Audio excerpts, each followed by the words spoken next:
Assalamualaikum warahmatullahi wabarakatuh. Salam sejahtera bagi kita semua. Salam semangat. Bagaimana kabar kalian semua? Aku doakan semoga kita semua selalu diberikan kesehatan dan keselamatan oleh Allah Subhanahu wa taala. Amin ya robbal alamin.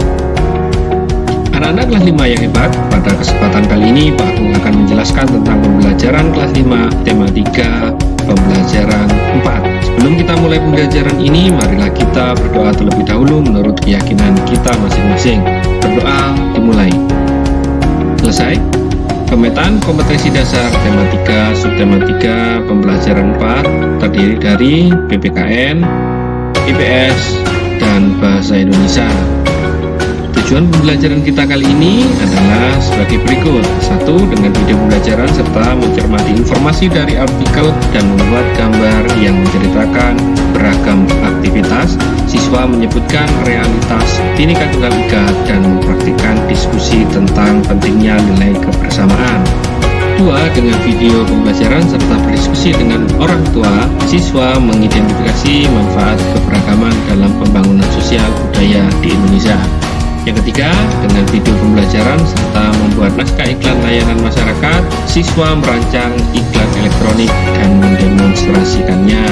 Baik anak-anak, apakah kalian sudah siap untuk menyaksikan materi hari ini dari Pak Agung? Jika kalian sudah siap, mari kita belajar bersama-sama dan menyaksikan penjelasan Pak Agung berikut ini. Anak-anak, masih ingatkah kalian tentang Bhinneka Tunggal Ika? Apa itu Bhinneka Tunggal Ika? Nah, arti dari Bhinneka Tunggal Ika adalah berbeda-beda tetapi tetap satu tujuan. Keberagaman budaya yang dimiliki Indonesia telah lama menjadi identitas bangsa. Masih ingatkah kalian tentang keberagaman? Apa manfaat dari keberagaman? Ya, dengan keberagaman, manusia dapat saling bekerja sama dan bahu-membahu untuk memenuhi kebutuhan hidupnya, baik secara ekonomi, sosial, maupun budaya. Beragam profesi pun berkembang dan mendukung pemenuhan kebutuhan hidup. Bermain alat musik juga merupakan satu contoh hal yang menjembatani perbedaan sosial budaya yang terdapat dalam masyarakat Indonesia. Nah, anak-anak, coba perhatikan percakapan berikut. Nah, di dalam percakapan ini ada tokoh, yaitu yang pertama Benny, kemudian ada Lani, yang ketiga ada Udin, yang keempat ada Siti. Di sini Udin berkata, "Aku tidak menyangka ternyata teman-teman kita memiliki beraneka ragam keterampilan yang luar biasa." Kemudian Benny menanggapi, "Hahaha, betul Din, ada yang menulis bahwa ia mahir bermain gitar, ada yang terampil bermain drum, ada pula yang merdu suaranya. Wah, mereka bisa membentuk sebuah band sekolah, Din." Kemudian Lani menjawab, "Seru sekali ya, bayangkan kalau di dalam sebuah kelas kita semua hanya terampil bermain drum, tapi tidak ada yang terampil bermain alat-alat musik lainnya, bahkan tidak ada yang pandai bernyanyi." Kemudian Siti menanggapi, "Itulah salah satu kekuatan keberagaman yang kita miliki ya Lan, bahwa dengan perbedaan yang ada kita dapat saling mengisi dan melengkapi."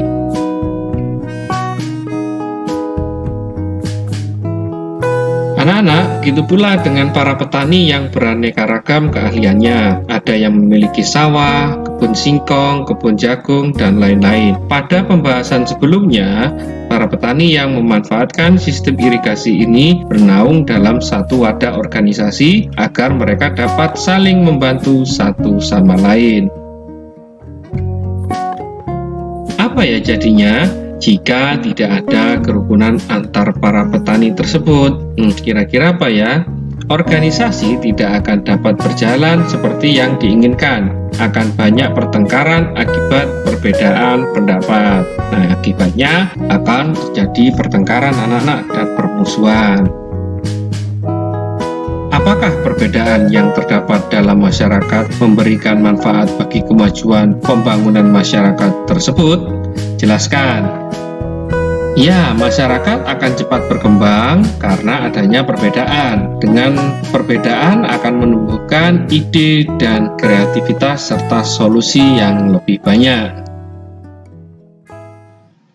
Anak-anak, perhatikan di sini, ini ada bacaan yang berjudul Sanggar Tari Wadah Para Penari Tradisional. Mari kita simak dan dengarkan baik-baik penjelasan dari Pak Agung. Paragraf pertama, Sanggar Tari merupakan sebuah organisasi yang sengaja dibuat untuk mewadahi kreativitas seni warga masyarakat, khususnya dalam hal seni tari. Disinilah tempat berkumpul mereka yang ingin mengenal lebih dekat tentang tarian tradisional khas daerah mereka. Sanggar Tari juga tempat berkumpul para penari di daerah sekitar yang ingin memajukan dan melestarikan budaya daerah mereka.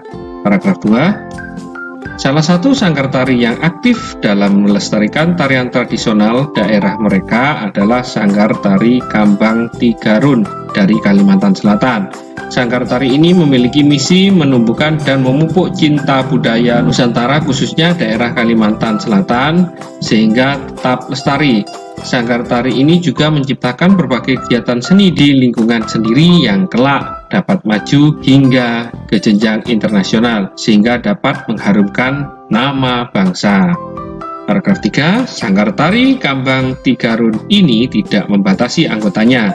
Semua dapat menjadi anggota, baik itu mereka yang baru masuk ke dunia seni tari ataupun mereka yang memang sudah lama berkecimpung di dunia tari.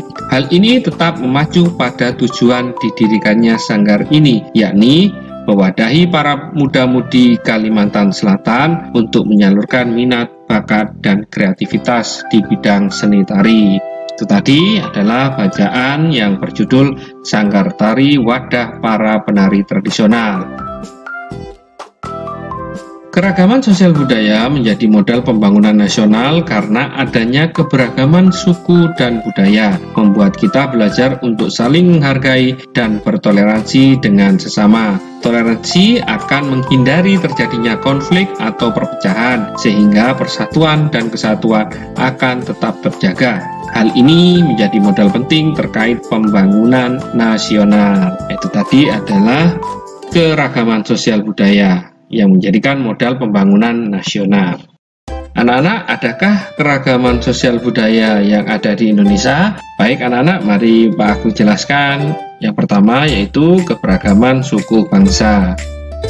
Suku Batak dan Nias yang berasal dari Sumatera Utara, Minangkabau dari Sumatera Barat, Sunda dari Jawa Barat, Betawi dari DKI Jakarta, suku Madura dan Tengger dari Jatim atau Jawa Timur, Dayak dari Kalimantan, suku Sasak dan Sumbawa dari NTB, Bugis dan Toraja dari Sulawesi Selatan, suku Jawa dari Pulau Jawa, suku Sentani dan suku Asmat berasal dari Papua.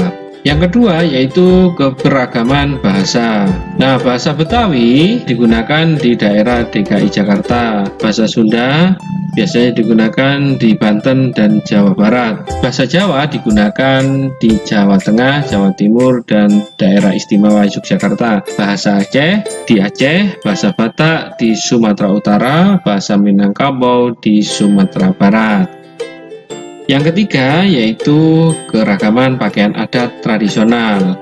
Baju surjan dan belangkon berasal dari Yogyakarta, baju teluk belangan dan daster dari Riau, baju ulos dan sabe-sabe dari Sumatera Utara, belangkon dan baju beskap berasal dari Jawa Tengah. Kemudian yang keempat, keragaman rumah adat tradisional. Ya, rumah joglo berasal dari Jawa, rumah lamin dari Kalimantan Timur, rumah tongkonan berasal dari Sulawesi Selatan dan Sulawesi Barat, rumah honai dari Papua, rumah bolon dari Sumatera Utara, dan rumah gadang dari Sumatera Barat. Yang kelima yaitu keragaman senjata tradisional. Bidik berasal dari Betawi, celurit dari Madura, badik dari Sulawesi Selatan, Jenawi berasal dari Riau, Trisula berasal dari Sumatera Selatan, Rencong berasal dari Aceh, Keris berasal dari Jawa, Mandau berasal dari Kalimantan. Sekarang manfaat keragaman sosial budaya. 1. Menarik minat para wisatawan asing dan dalam negeri untuk berkunjung. 2. Menjadi kekayaan budaya bangsa. Yang ketiga, mempererat persatuan dan kesatuan bangsa. Yang keempat, memberikan wawasan masyarakat tentang keberagaman sosial budaya. Yang kelima, menjadi ciri khas bangsa Indonesia di mata negara-negara lainnya. Pada pembelajaran yang lalu, kita sudah belajar membuat rancangan iklan media elektronik. Kita juga sudah mempersiapkan naskah serta sketsa gambar berdasarkan naskah iklan. Sketsa gambar yang disusun berurutan berdasarkan naskah iklan disebut dengan storyboard.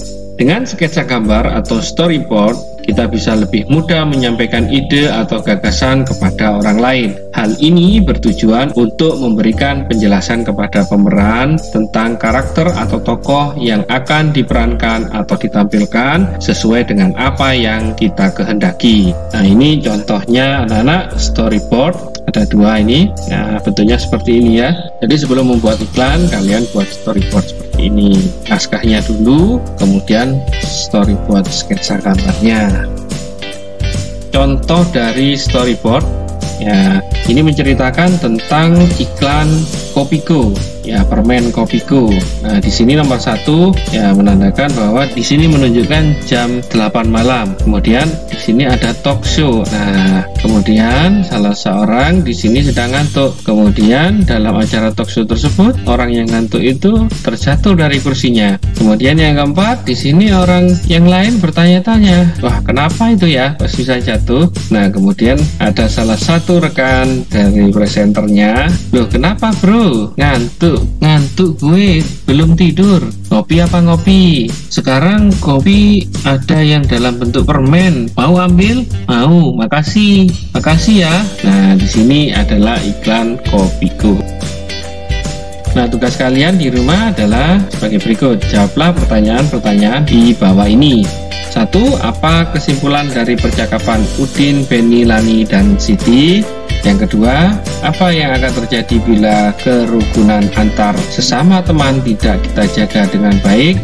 3. Apakah perbedaan yang terdapat dalam masyarakat memberikan manfaat bagi kemajuan pembangunan masyarakat tersebut? Jelaskan.